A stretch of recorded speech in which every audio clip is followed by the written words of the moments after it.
I can kind of create some little vignettes of some of the common themes. In fact, this one is so common that it gets to be one of my principles. It's this belief, hardcore belief that they are bad with money. I'm going to use air quotes, bad with money. And my principle is there is not good or bad with money.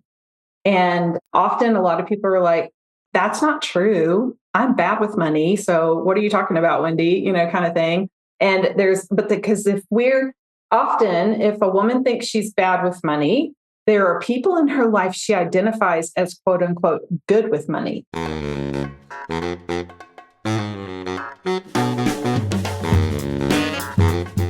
Hey, dear listeners, we need to let you know that Kevin and Stephanie offer investment advice through Private Advisor Group, which is a federally registered investment advisor. The opinions voiced in this podcast are for general information only and are not intended to provide specific advice or recommendations to any individual. To determine which strategies or investments may be suitable for you, consult the appropriate qualified professional prior to making a decision. Now let's get on with the show.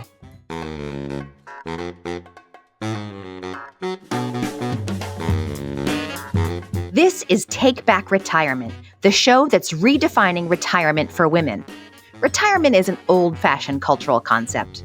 We want to reclaim the word so you can make it your own. I'm Stephanie McCullough, financial planner and founder of Sofia Financial, where our mission is to reduce women's money stress and empower them to make wise, holistic decisions so they can get back to living their best lives. Kevin Gaines is my longtime colleague with deep knowledge in the technical stuff, investments, taxes, and retirement plan rules. He's a little bit geeky and quantitative. I'm a little bit touchy-feely and qualitative. Together, through conversations and interviews, we aim to give you the information and motivation you need to move forward with confidence. We're so glad you're here. Coming to you semi-live from the beautiful West Lakes Office Park in suburban Philadelphia, this is Stephanie McCullough and Kevin Gaines of Sofia Financial and American Financial Management Group. Say hello, Kevin. Hello, Kevin. So today we are talking to my friend Wendy Wright. Wendy is a leading financial therapist and money mentor. She's got a background, as you'll hear, as a licensed therapist and a money coach and a business owner. She excels in merging psychological insights with financial expertise. Her pioneering work in the field of financial therapy has transformed lives by addressing the emotional aspects of financial decision-making. Today, Wendy's going to share her insights on how to achieve a harmonious relationship with money and navigate the complexities of financial well-being. Let's welcome Wendy Wright. Wendy Wright, welcome to Take Back Retirement. Thanks, Stephanie. I'm excited to be here. I love just how you're talking to this audience, especially of women, and helping empower them with money. It's fantastic.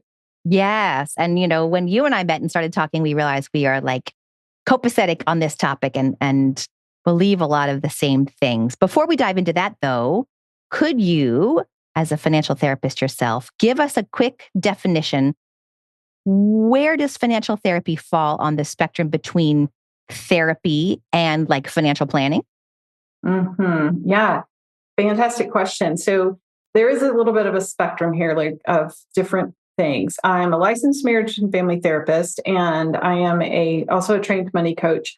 I also uniquely have a business background, business undergrad, ran businesses, flipped houses, was a mortgage loan officer. So there's parts of me, I say that because there were parts of me that were already comfortable and attuned to asking money questions. And a lot of therapists, and I'm not bad-mouthing them because they tell me this, they don't want to talk about money. Like often they'll send me their clients for a little bit of money work and diving into that. But for me, it was a very natural shift once I began to notice trends and patterns with people with their money decision-making. So one of the ways that I describe it is that financial therapy is going to be that intersection of money and emotions. And so it's like if you have ever cried about money, if you've ever lost sleep over money, if you've ever avoided looking at your money, if that's, fear, if you've ever either had a fight about money or avoided a conversation because it might be a fight about money, like all of those things, financial therapy is a great place to come into where we're going to sit, we're going to pause, we're going to breathe, we're going to look at what are the emotions coming up and what are they telling us. And then yet the financial part of it is kind of and then how can you, what are strategies, what are ways to engage with the money stuff? Now, I'm also a money coach. So that means that I'm going to then uniquely take some coaching things, tips and tricks and things, and say,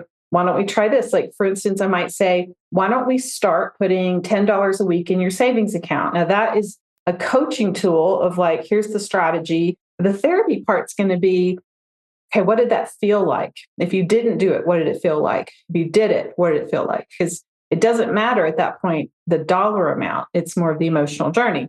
Whereas a financial planner is going to come in and have a little more plan first, probably focus, wouldn't you say? Like, tell me if you feel like Usually. this is wrong, but plan first. There may be products and fees that are associated with the plan.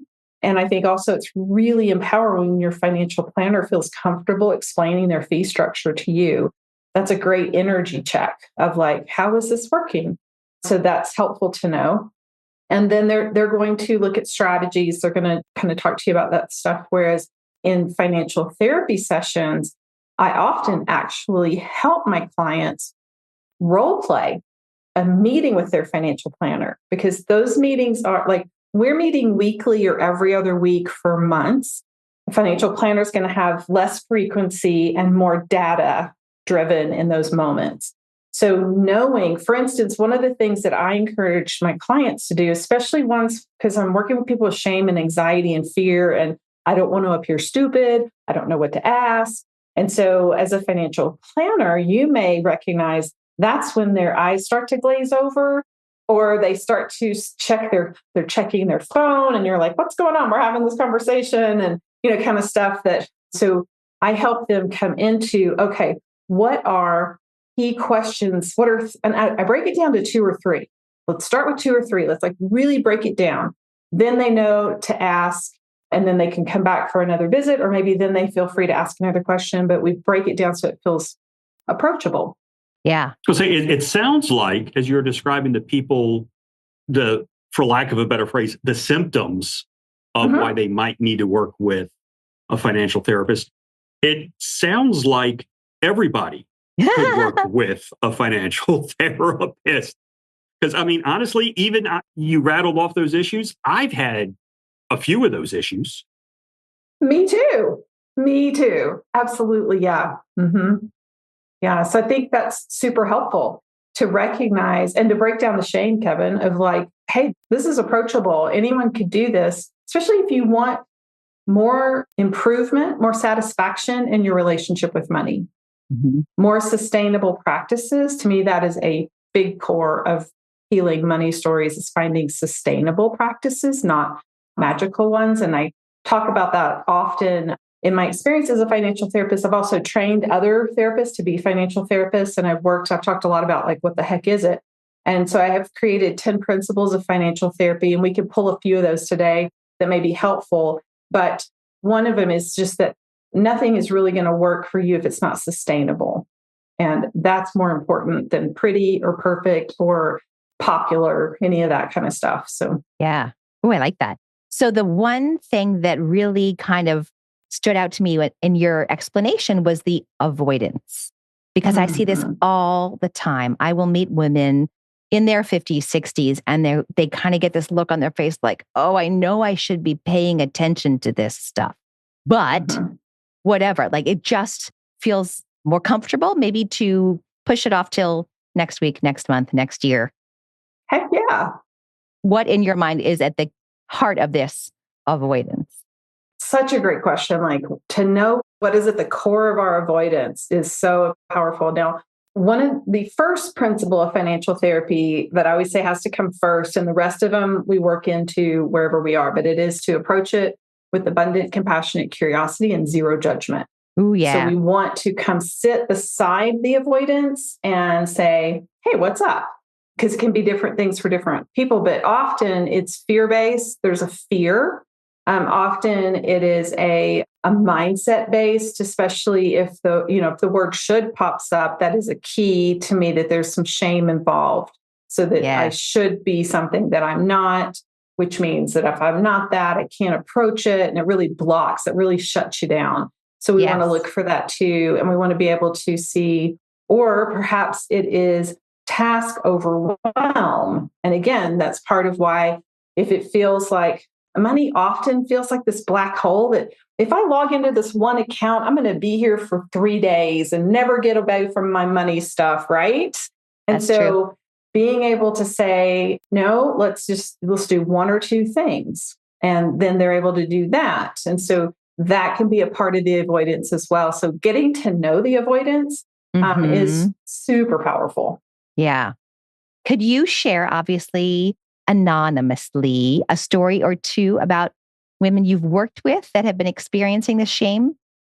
Oh, gosh. Yes. Well, yeah, I can kind of create some little vignettes of some of the common themes because one of them is, in fact, this one is so common that it gets to be one of my principles, is this belief, hardcore belief that they are bad with money. I'm going to use air quotes, bad with money. And my principle is there is not good or bad with money. And often a lot of people are like, that's not true. I'm bad with money. So what are you talking about, Wendy? Kind of thing. And because if a woman thinks she's bad with money, there are people in her life she identifies as quote unquote good with money. Right. And this is all based on maybe 4 data points of their life that are exposed. True. So it's really helpful to begin to unpack that. And like, if you're not good or bad with it. So that's a very common one. Because when you come in feeling strongly believing you're bad with money, that leads to certain behaviors, decision-making. So that means you don't log in. Why log in? I'm sure I already screwed it up. Why should I log in and check? Why would I ever track my money? Like, why would I ever get to know my numbers? This is a big one. Why would I ask for more income to come into my life? That's either asking for a raise or if starting a business, it's common for women. I work with a lot of women entrepreneurs. It's common for them to convince themselves that it's normal and natural not to get a paycheck for years from their business. And so when we begin to unpack that, it is often connected to, well, I'm bad with money. Why would I put it in my account? Kind of thing. So as we shift that, one of my key shifts to the belief that you're bad with money, and I believe I'm bad and Stephanie's good, we've got this whole thing going, is to instead to shift it to, I don't like that I do this. I wish I was doing more of this. I think it's cool if Stephanie's doing that. I would like to do that. So we're taking away sort of that polarizing energy of bad and good and looking at, oh no, there's actually like 5,000 things in between that can show up. And that tends to seem to really help them push through that.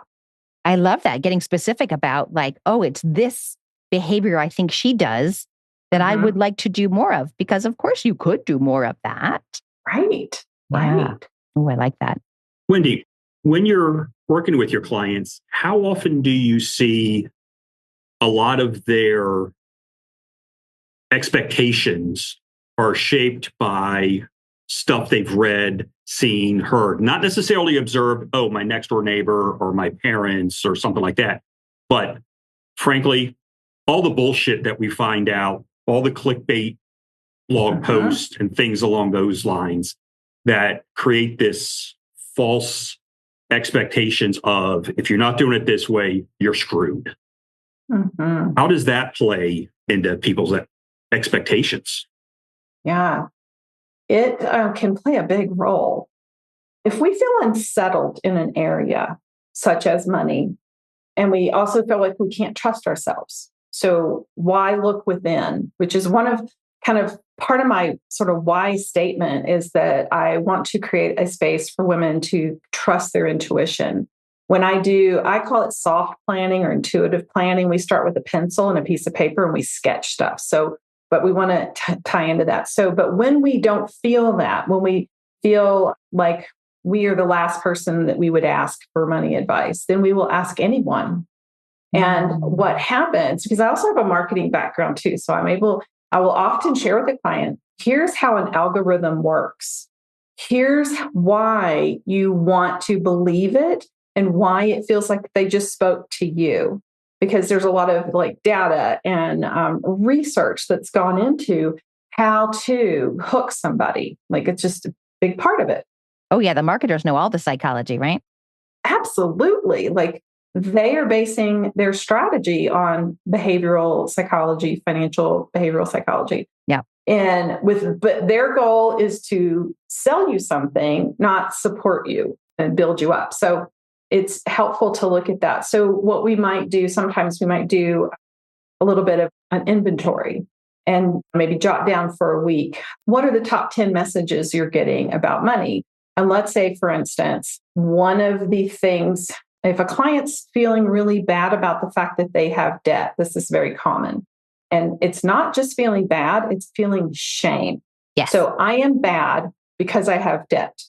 And this is very much what I help them begin to unpack and look at, because we want to shift that to, I'm not bad. I don't love that I have the debt. Okay. So kind of going back to that. But when that is the case, then they look for evidence to support that belief that they're bad because they have debt, and they find it. Ooh, and also, once you click on one thing, you're going to get 10 more.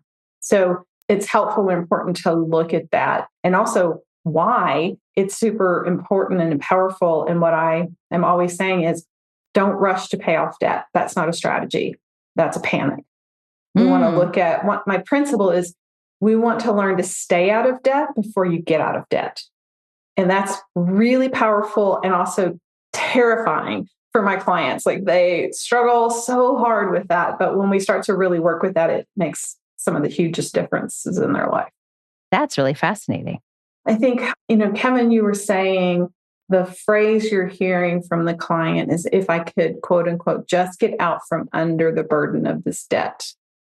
And I would shift that sentence to, let's get out from under the emotional burden of the debt. Ooh. Once we shift the emotional relationship, the role debt is playing in their money story, then we can really begin to look at, because what's happening with debt, it is a series of repeated decision patterns often. So as we begin to look at what those are and what drives essentially, it's a belief that debt is an acceptable payment method for whatever that thing was. So when we begin to look at that, then with that abundant, compassionate curiosity and zero judgment, then that underlying pattern can begin to shift. Absolutely. Yeah. I have often talked to people, and I don't have formal financial therapy training, but about the patterns, because I think that holds so much information. Right? Like I have in the past been on periods of my life where I'm trying not to spend money on anything but the necessities. And my pattern would be Sunday night when the kids have exhausted. This is when they were younger. I'm an empty nester now, but the kids have exhausted me all weekend. I'm at my wit's end and I'm thinking, I got to go to work early tomorrow morning. And I maybe have a glass of wine and I'm scrolling. And then my resistance to the algorithms and to the temptation is way down. Click, click, click. I've now spent $75 I hadn't planned on spending. That was one of my patterns, noticing when I was most vulnerable to those messages. Yeah, that's really powerful. And that's really lovely of you to share that, because I'm sure a lot of people can relate to that moment. One of my friends had a good strategy. She had a separate email address for whenever she would shop, so that she would get the marketing messages from the vendors, from the retailers, not to her regular email that she checks all day long, but to another one that she doesn't check so often. I like that idea. Yeah. It helps it helps to increase more intentionality about what information you're consuming if you separate it out and kind of organize it a little bit. Yeah, I like the term intentionality. I think that's a big helping approach to take with some of these issues, right? Yeah. It's a big part of sort of the foundational shifting that I will talk to people about, like words like intentionality, intuitiveness, mindfulness, caring, compassion, all of those kind of words. are words that we want to bring into the money dynamic, and they often are not present there at all because we're making a lot of money decisions based on time of day, where we are, who's looking, who's going to see. Or sometimes it's an emotional expression that we're not connected to. Like I've had people before who are shopping a lot, and I will say, let's talk about what you're shopping for. And maybe they're shopping for throws for their couch, and they're looking at super fuzzy, warm throws for the couch, but they actually already have 22 throws on the couch already. So then I'm like, well, okay, well, what might be coming up that's got you seeking, really longing for soothing? And it's very disconnected. So we're trying, we're working toward it being connected. And they might see, oh, I'm about to go do this presentation. I'm really nervous about it. And then we begin to see that. So then we get to come in with what is truly comforting when you're feeling that fear. And we shift that a little bit. That's where the journaling that I have set up has this actual baseline practice of breath, intention, and then movement. Say that again more slowly. Breath, intention, and then movement. So the breath part is, obviously it's a pause. It's allowing sort of, let's just pause the speeding locomotive. The intention part, though, is really powerful because we might intend to, let's say we intend to get out of debt. That's a fine intention. Or we intend to save $10,000. But then the movement is where we break it down to an actionable step, kind of with that, something that feels really concrete you can do in a short amount of time. So maybe that is, I will move $10 to savings this week. So we break it down because we know the intention. But if we think the intention is the goal, you can't really save $10,000 overnight. Most of us can't. And so then we feel like, oh, I'm bad with money. I can't do this. Look at me. I failed that. So breaking that down is the foundational piece of the journaling exercises, what I offer. Yeah. I like that. So I heard Sarah Newcomb, who is a behavioral finance person, talk about kind of Maslow's hierarchy of needs. Yes. And how she doesn't really believe in, I'm probably putting words in her mouth, but what I took away was she doesn't really believe in needs versus wants. Everything is actually trying to satisfy some type of need. And to your point about the throws for the couch, right? There's actually a need behind that impulse to spend, but maybe the spending isn't the actual best way to meet that need. It's just that the marketers are everywhere and it's easy to buy things. So we're told that that's the way. What do you think about that idea about the different needs? Yeah, I do. I like the structure of Maslow's hierarchy. So like the bottom part is that safety security zone. And I often will have people really recognize that is the food, clothing, shelter, transportation part of their life. And then moving up to more and more sort of specialized, personalized uses of money. So, but at first we've got to meet those baseline needs or we won't feel stable enough to move up it. Needs and wants, I find to be those two words, I find to be really problematic for most of my clients because there is a history and a story with them. And so as we begin to really shift into, I will say, like, what do you want your money story to be? Or what story do you want your money to tell is actually one of my favorite prompts as we begin to look at that. And like for me personally, I use words like basics or survival numbers or foundational numbers. And that's very connected to that bottom layer of Maslow's. And then I move into maintenance because often maintenance of our lives is one of the things that we overlook the fastest. I'm going to buy the car. This is the car payment. Oh, there's maintenance. And I mean, personally, I still just can't stand to do maintenance on my car. It's not my fun thing, but I know it's going to happen. So beginning to look at that. And then I also look at the word for me, and I work with my clients on what word works for them, is then there's a level of nurture. So I want is this money being spent to nurture me? And I find that the more clear we are about what's happening with the money, the more meaningful the transaction is. Instead of oh, I'm just doing it because I have to or whatever. Like if we are able to say, oh no, if you want that other throw, and it fits in your plan and you get it and you feel nurtured, okay, no judgment. If what you really want is a hug from your friend, then we want to not use the throw as a shortcut or a bypass of the real nurture or however it is. And so that's one of my favorite coaching tools, is helping people identify the words that work for them. Like that. I want to go back. You just said what works for them. Before we get into the journal, which I want to spend even more time talking about, but we come across you again, going online, and I don't mean to bash the internet or anything, because there's a lot of good information out there. But what I've discovered for myself, at least, is sometimes you read stuff and yeah, that's a really great idea, but then you realize it doesn't work for you. So saving $10,000, yeah, that's great, but how do I get there? Or yeah, it's a really great idea to skip going to Starbucks every day, but I like coffee. So how do you work with people to understand it's what works for you specifically, not what supposedly works for everybody? Right. Or what some talking head person says. Right. Yeah.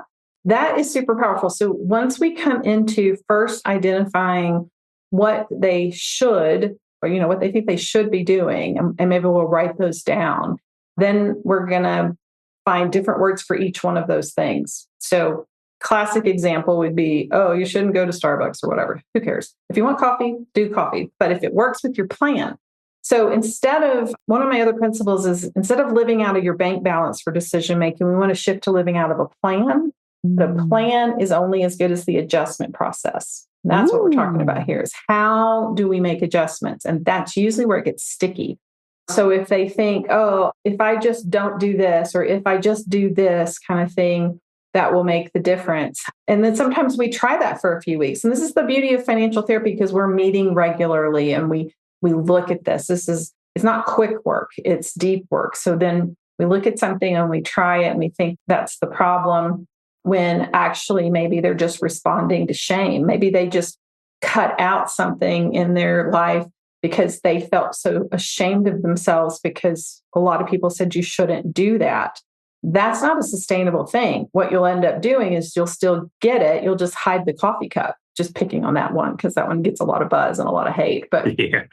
So when we're doing something out of shame, it's usually not sustainable. So we want to find something that is sustainable. And that's where finding what works for you is really powerful, and where the financial therapy approach that I have helps you begin to find what works for you that can work for months and months and months and months. You've mentioned a couple times some journaling prompts that you've got, and I know you've got a journal out there. Tell us why journaling as a strategy on this stuff is so powerful. Oh, yeah. Thanks, Stephanie. I love that question. Journaling is so powerful. First and foremost, because it initiates a pause. So often money is so scary. And if you're scared, you move into often like some sort of fight, flight, or freeze, right? And so when you don't know this is happening, especially if it's all hung under the I'm bad with money, you think you're just bad with money. Okay. So when we start to pause and answering any kind of journaling prompt, and I love that you're asking this question too, because a lot of people listening right now may have never actually journaled, but they may feel like they should be journaling, right? Yes. So I think it's really helpful to understand, like, why the heck would you? Because don't do it if it's not going to do any good for you. But so it initiates a pause, which allows your brain to take a breath and catch, kind of pause there and think about, oh, okay, instead of doing the automatic thing, what if there are other options? And that's a big thing. So we want to open up the other options. And so if we're journaling about what story do you want your money to tell, that's a prompt that I love to use. Then what that gives you is it doesn't tell one story. It can tell a lot of different things. And that's where also maybe you want it to show others that you care for them. And maybe that's not always handing them money. So maybe you're wanting your money to show you care for others. What are 3 or 4 other ways your money decision-making can express care? So we begin to unpack that so we can pull out of anything that feels really like stuck and boxed in. And I think some of the stuck and boxed in, at least in my experience myself and talking to clients, right, it kind of comes from messages we got either from family members or from the world at large or from someone early in our lives that kind of remains there unexamined. Exactly. And as this shows up in my experience, I've been a therapist for 25 years. I've been doing financial therapy for 10 of those. So this shows up in a lot of areas of our life, but it especially money tends to kind of be siloed. And when couples say, we don't fight about anything but money, that doesn't mean they're fighting about money. That means they've shifted all the fighting into that silo. Or money is my biggest stressor. Okay, it's really not, but that's where it's all been siloed. And so when we get to pause and look at that and decide, where did this come from? Does it work for me? And what do I want it to look like in the future? That's what rewriting your money story is. Like it's cheesy therapy words for me to say, let's rewrite your money story. But that's what we really mean. We want to look back for context, not to hang blame, but for context to see, okay, where did this come from? And then is it working for me? And if not, what would you like it to look like next? Love that. I think that's a really good observation because I think every financial advisor or investment manager, we've all seen it, but we don't know that we've seen it because we've all have these clients that say, well, what's your goal? I want to make money, or I'm judging everything based off how much money I have. But that's really not the goal. The goal is to do something with the money. I see this, and I know Stephanie does as well. People lose sight that money is just the mechanism, is a tool to get you where you want to go. It's not the end all to be all, or at least for 99% of the people.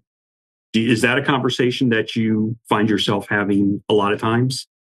Yeah. When we think about what is the function of the money and look at it, that it is a tool, that's really empowering because then they can begin to say, okay, here's what I want it to do. Here's what I want it to look like. And for someone who, for instance, I've worked with people who feel like I just need to make more money. Right. That is a very open-ended and kind of a recipe for consistent, persistent, hypervigilant anxiety. Because there's not an enoughness to it.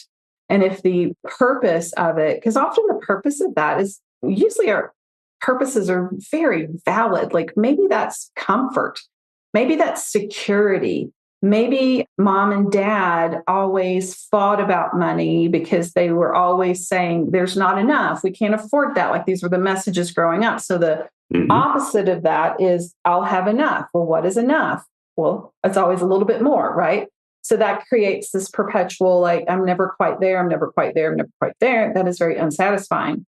And that also, just to even kind of dive into that a little deeper, is then when you shift into retirement, AKA the work optional life, AKA the whatever, however you want to call this, I'm living off of what I've earned kind of life. When you shift there, that identity shift is so huge. And if you're not aware that this is what's happening, it's so unsettling that you go back to work 6 months later because you have to make money. Like, so it's really powerful to pause, look at what is the purpose of this. If the, kind of, again, the breath, intention, and movement would be to take those breaths.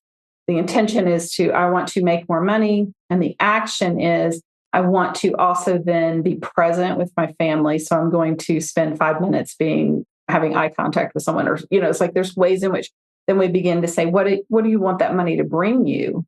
Oh, I want it to bring me the ability to run around in the backyard with the kids. Okay, so let's do that and see how it feels to have the money or whatever it is. Like we just begin to look at that. So if listeners are hearing this conversation and thinking, oh, this is kind of a rich area that I could start to explore, what would be one action that you would suggest they'd take to kind of dip their toe into this area? Yeah. Stephanie, I think one of the places I would encourage people to start is by stopping, by pausing and taking just 2 or 3 breaths of connecting with, okay, do I feel ready to dive into this? Do I feel ready and open to a shift with money? Often the answer is going to be yes. Okay. Mm-hmm. And then what would that look like? Well, I don't want to lose sleep over money. Okay. Well, that's an intention, a big goal. So the action step would be to maybe have a mantra of some sort of, I may not understand what I want for money, but I know I can figure it out. Okay. So we've just increased their sense of agency with the goal of helping them sleep better. So there's ways in which they can start with that. So on my website, there's a quiz that helps you identify your money shadow. And that often can help you identify, oh, okay, here's what's coming up. There are 3 ways that you'll get an answer there, either the avoider, the wounded child, or the saboteur. And then that will take you through some journal prompts as well, and some free journaling prompts. And then there's a paid journal as well. So each of those places are a great place to start. Awesome. And how do people find these resources? My website is wendywrightfinancialtherapy.com. So they go there, they'll see it right at the top of the page. They'll see the ability to either take the quiz or dive into the journaling. Awesome. Wendy, what's money shadow? You just said that money shadow. What is that?